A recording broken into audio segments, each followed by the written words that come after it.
Salut tout le monde, c'est Arthur et bienvenue dans l'important c'est le synthé, j'espère que vous allez bien.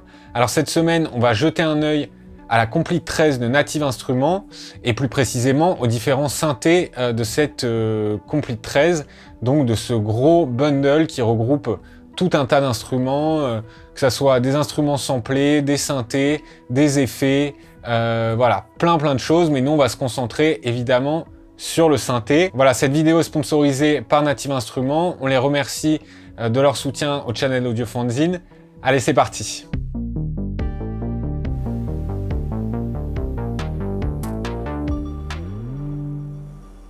Ok, donc je suis dans Logic et je vais ouvrir le Super 8, donc ce synthé de Native Instruments qui est un synthé qui vise à reproduire des sons un peu vintage, donc tout ce qui est Jupiter, Juno, Minimoog, tous ces sons un peu des années 70-80. C'est deux oscillateurs, un filtre, des modulateurs, donc des LFO et des effets. C'est une architecture assez simple que moi j'aime bien parce que on s'y perd pas, on sait très vite ce qu'on fait. Donc ça, c'est cool. Je vais donc ouvrir Reaktor et je vais utiliser le mode patch, donc qui est le mode synthé modulaire. Donc moi, je vais pas du tout utiliser les oscillateurs ni les filtres. Je vais vraiment faire de Reaktor un séquenceur MIDI.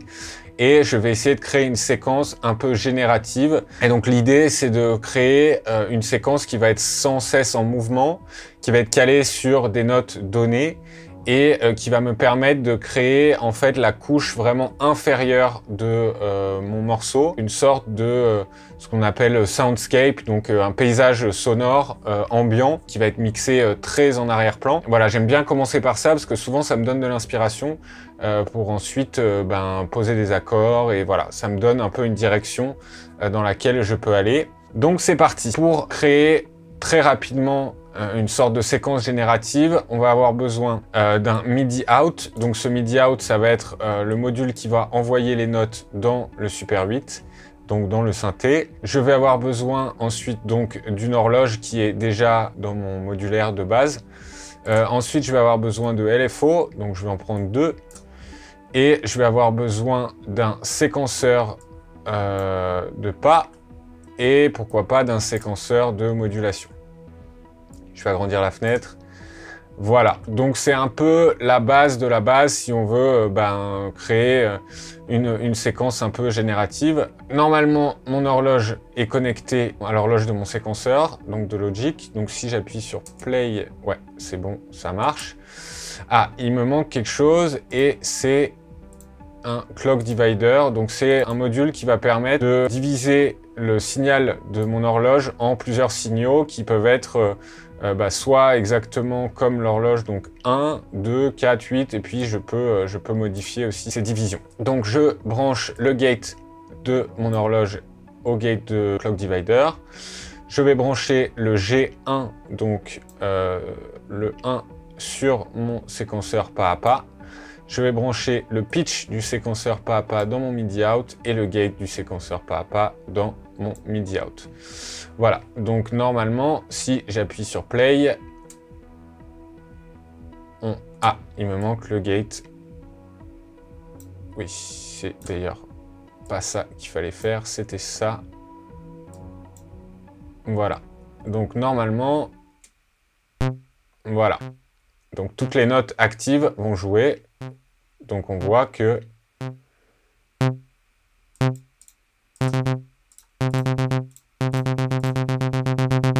voilà. Donc là, ça joue un Do. On va se caler sur des notes données. Donc je vais jouer et puis je vais caler ces différents pas sur des notes données.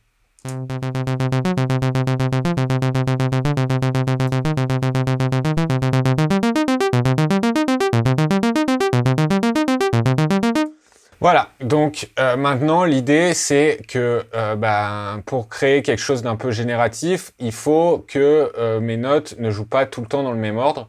Et pour ça c'est très simple, on va utiliser direction et je vais me caler sur direction. Donc point d'interrogation, c'est direction aléatoire.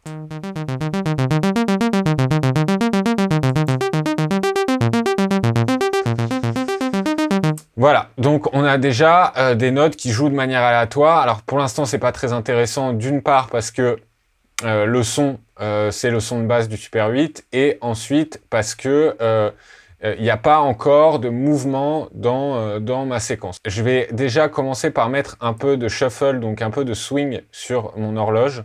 Ça donne toujours un petit côté sympa.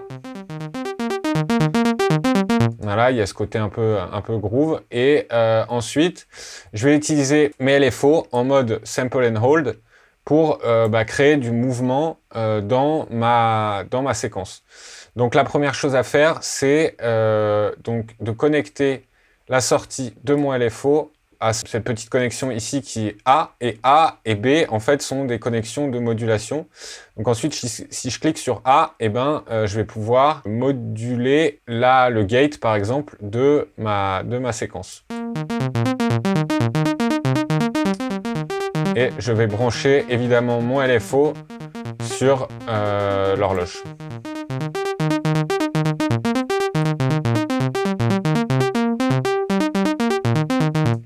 Voilà, donc ça c'est la première chose.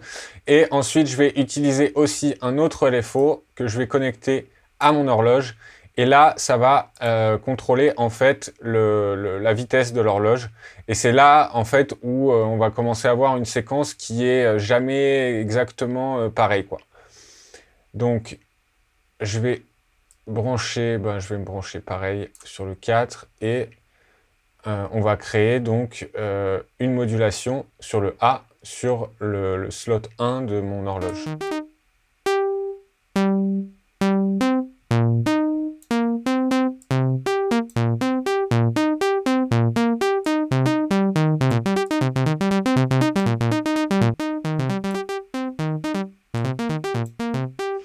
Voilà, donc on a une espèce de petite séquence un peu bizarre, un peu générative. Maintenant, ça va beaucoup jouer aussi avec le son. Donc je vais aller écouter un peu quelques presets du Super 8 pour voir ce que ça donne avec cette séquence.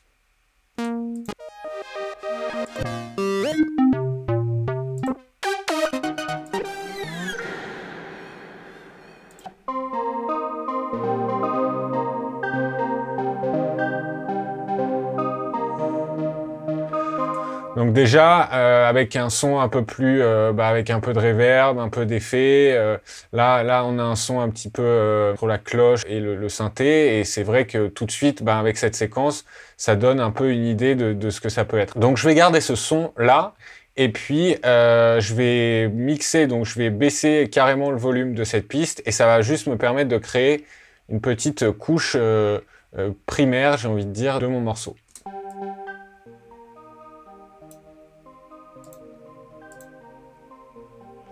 Voilà, donc maintenant je vais créer une nouvelle piste et là je vais aller chercher un autre synthé et on va aller prendre Massive X vu que dans la Complete 13 il y a des nouveaux packs de presets de Massive X, donc on va aller tester tout ça.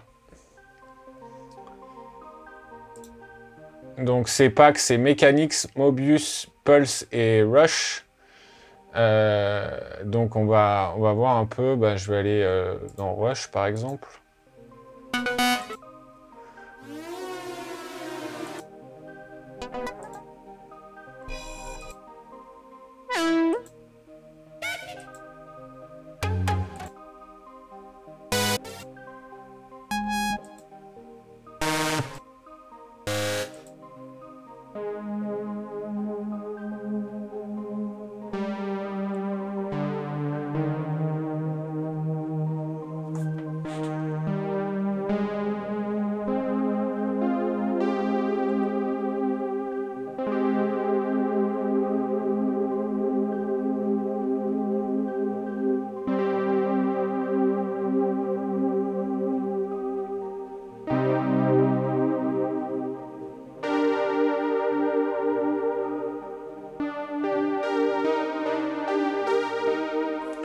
Très sympa ce petit son.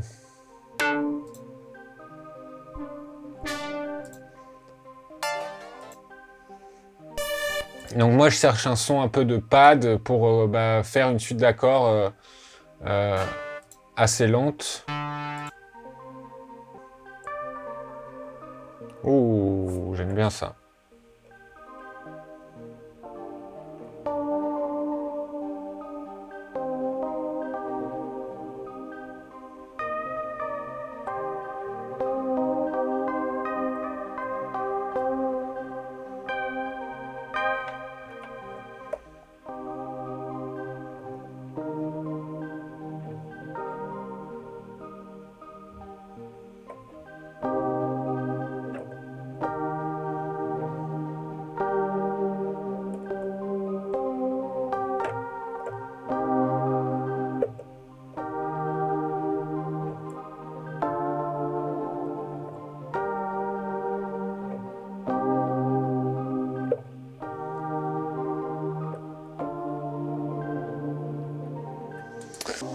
Ok, donc je crois que j'ai trouvé une petite suite d'accords. Je vais essayer de l'enregistrer.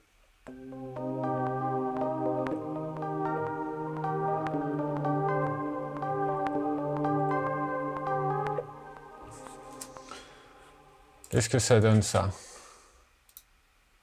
De plus.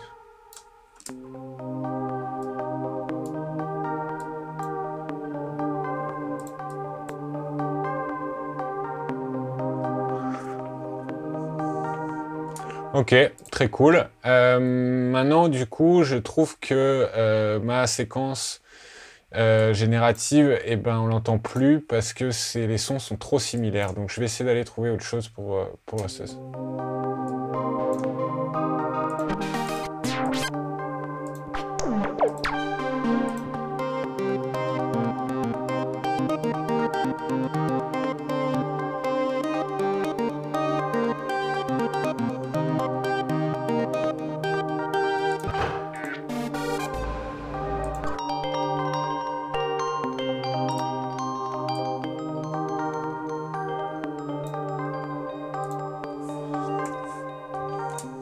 Donc voilà, j'ai un peu le début de la structure de mon morceau. Donc je vais renommer mes pistes, je vais aller créer une nouvelle piste, je vais prendre Massive X, et là j'aimerais bien avoir un son un peu séquencé qui va donner du rythme à ma boucle.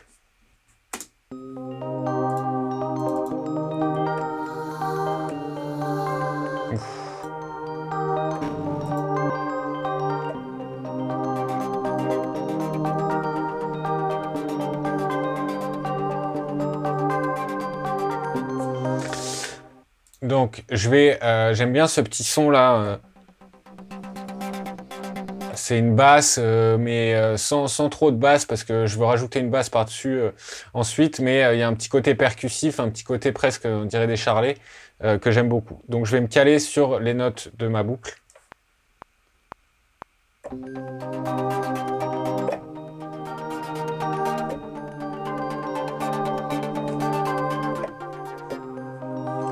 Voilà.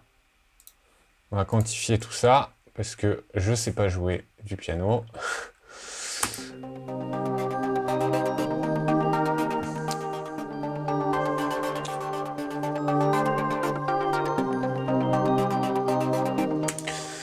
Donc tout ça c'est bien cool.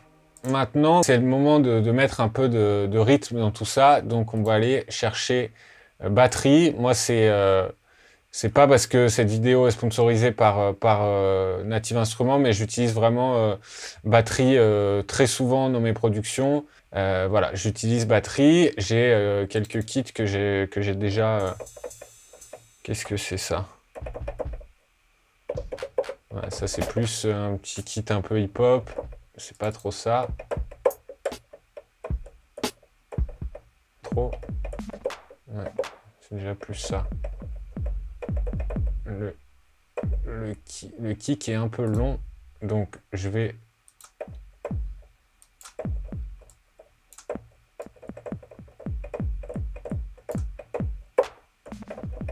voilà, donc je vais essayer de trouver un peu une séquence rythmique.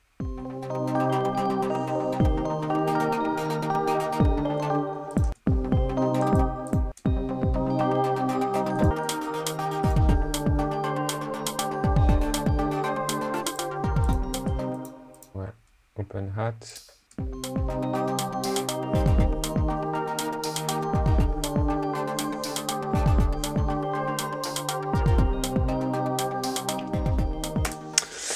Ok, donc j'ai quelques petits éléments qui composent mon morceau. Donc maintenant, on va aller chercher une grosse basse. Et là, je vais utiliser Massive X pour faire cette basse. On va aller écouter quelques presets de basse et on va voir ce que ça donne un peu.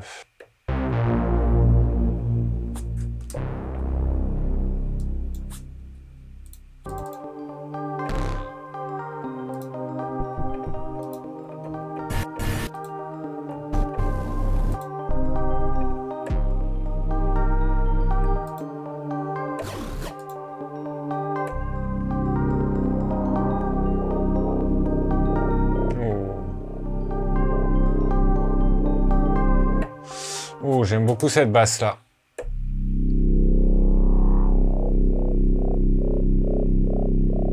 Oh, très sympa ça. Je vais juste réduire un petit peu l'attaque.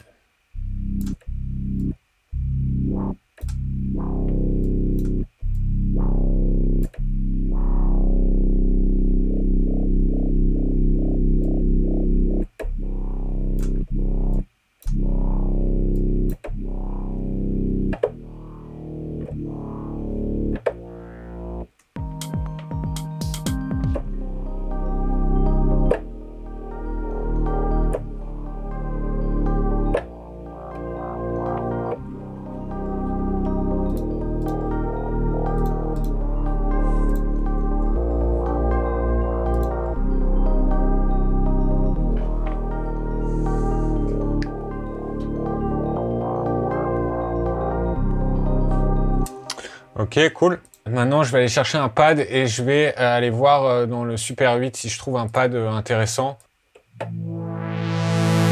Voilà, des bons pads un peu vintage comme ça, c'est sympa.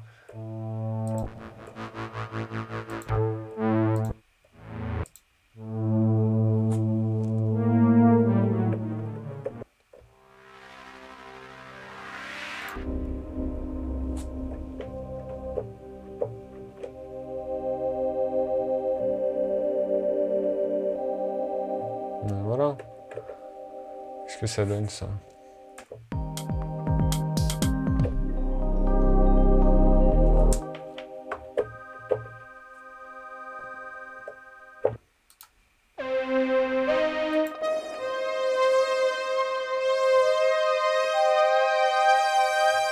Donc voilà, là, c'est typiquement, avec, quand on voit Descartes dans le titre, ça fait penser évidemment à Blade Runner et au CS80. Donc voilà, c'est ce type de son-là, des sons polyphoniques, vraiment type analogique, quoi, assez vintage.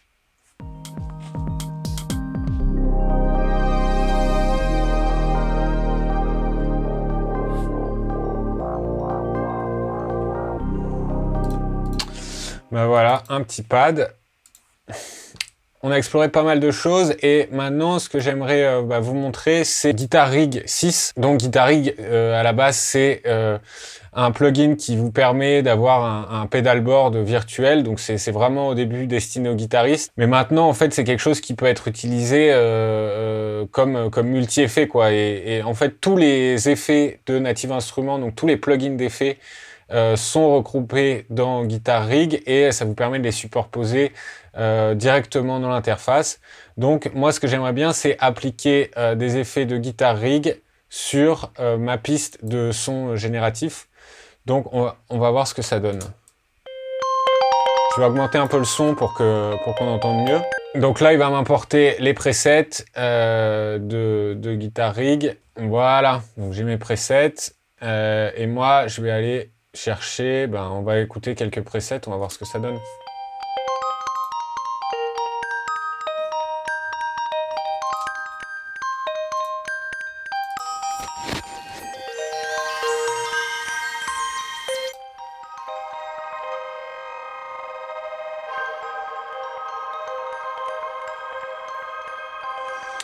Donc voilà, ces presets sont... Moi j'adore tout ce qui est ambiant, les reverbs, les délais, tout ça. Et là, c'est vrai qu'on est servi. Voilà, c'est des trucs où il y a un délai qui rentre dans un autre délai, qui ensuite va dans une reverb qui va être modulée par un LFO. Voilà, c'est des presets qui sont assez aboutis et que évidemment vous pouvez modifier. J'avoue que là, celui-là, il est sympa. Hein.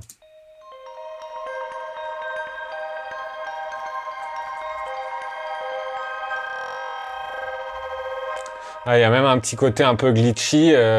Comment il marche ce côté glitchy d'ailleurs? Je pensais que c'était le Grain Delay qui faisait ce glitch, mais en fait c'est ce module-là qui est un module de Traktor, donc voilà, ça fait penser aux effets un peu de DJ, et qui granularise, je sais pas si c'est un mot français, notre séquence, et on voit que quand ça touche le stretch, donc visiblement ça doit être contrôlé. J'essaie de comprendre comment ça marche. Hein.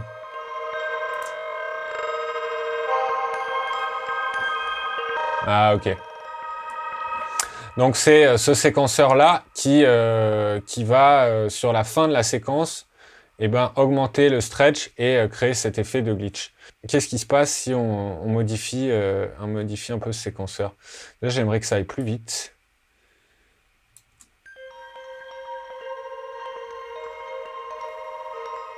Voilà. Là, c'est plus cool.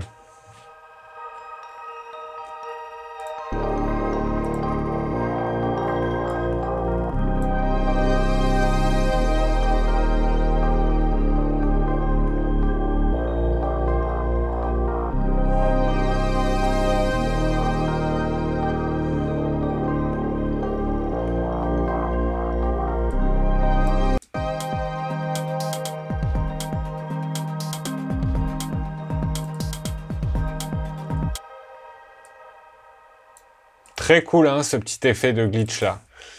J'édite un petit peu mon pattern pour avoir un côté... Allez, on va y aller à fond.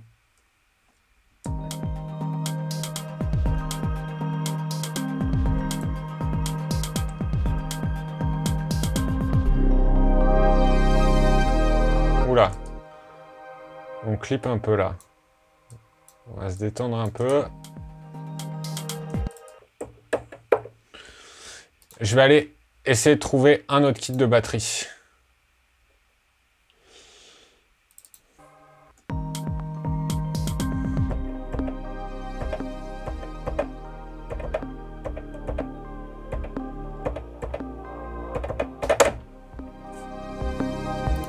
Ok, donc c'est super mal joué. Donc encore une fois, je vais quantifier.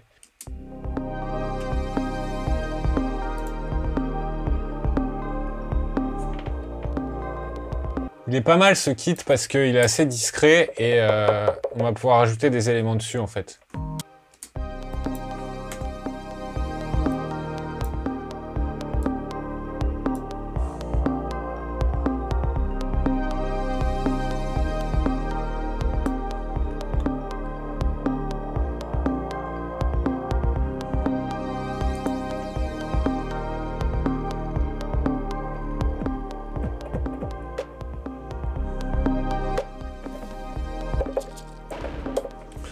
J'aime bien utiliser autre chose qu'un son de caisse claire pour la caisse claire. Et là, par exemple, c'est un tom.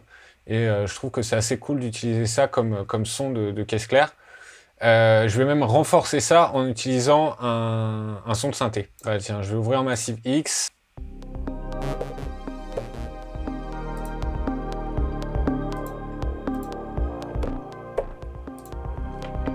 On va aller chercher un son un peu aigu.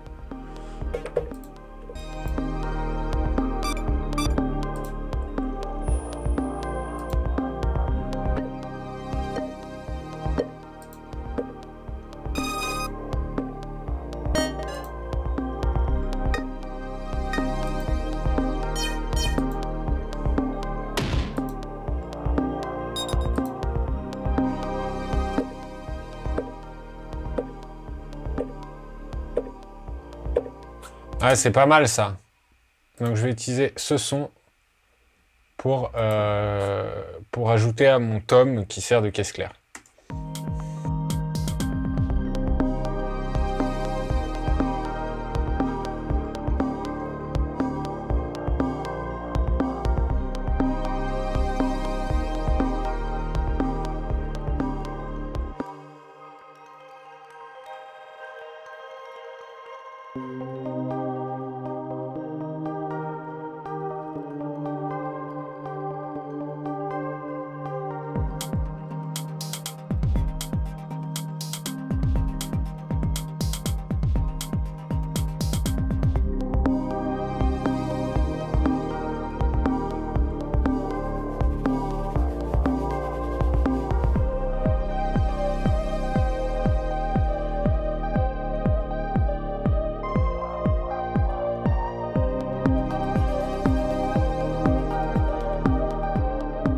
Merci beaucoup d'avoir regardé cette vidéo, j'espère qu'elle vous a plu. Si c'est le cas, n'hésitez pas à liker et à vous abonner au channel d'Audiofanzine. Vous pouvez aussi nous suivre sur Instagram et me suivre personnellement si ça vous intéresse de savoir ce que je fais en dehors des vidéos d'Audiofanzine. Voilà, moi je vous dis à la prochaine, prenez soin de vous, allez ciao!